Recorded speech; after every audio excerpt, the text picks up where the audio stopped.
জিওকি তোকে বিয়েটা করতেই হবে, কারণ ওরা আমাকে অনেক টাকা দিয়েছে। মা প্লিজ, আমি এই পুঙ্গু ছেলেটাকে বিয়ে করতে চাই না। জিওকি, আমার ছেলেটা সুস্থ না হলে তুমি ওকে ডিভোর্স দিয়ে দিও, কারণ আমি চাই না আমার ছেলেটার জন্য তোমার জীবনটা নষ্ট। মা আপনি সব কি বলছেন? আমি কখনোই ফাদকে ছেড়ে কোথাও যাব না। হাজার হোক, ওকে আমি বিয়ে করেছি আর এখন ও আমার স্বামী।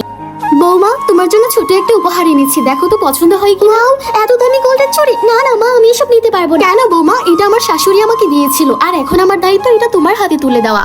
এই জিওকি, তুই এই গোল্ডের চুড়ি দিয়ে কি করছিস? এটা আমাকে দিয়ে দে। তোর মতো মামারা ফকিনীর হাতে এই গোল্ডের চুড়ি মানাবে না, এটা তো আমার মেয়ের হাতে বেশ সুন্দর লাগবে। হ্যাঁ মা, একদম ঠিক কথা বলেছে। তোর কাজ হলো শুধুমাত্র তোর এই পঙ্গু জামাইয়ের দেখাশোনা। মা দিদি, তোমরা এসব কি শুরু করেছো? জন্মের পরে মাকে হারিয়েছি, আর তারপর থেকে তোমার অত্যাচারেই বড় হয়েছি। কত পাখা গজিয়েছে দেখ, আমার মুখের উপর কথা বলছে এই মেয়ে। আমাকে তো তুমি কখনোই ভালোবাসোনি মা, শুধুমাত্র নিজের মেয়েটাকেই ভালোবেসে। না মা, এখন আর তোমার কোনো অধিকার নেই আমার গায়ে হাত দেওয়ার আর আমাকে কষ্ট দেওয়ার। হাই হাই হাই, এই মেয়ে বলে কি?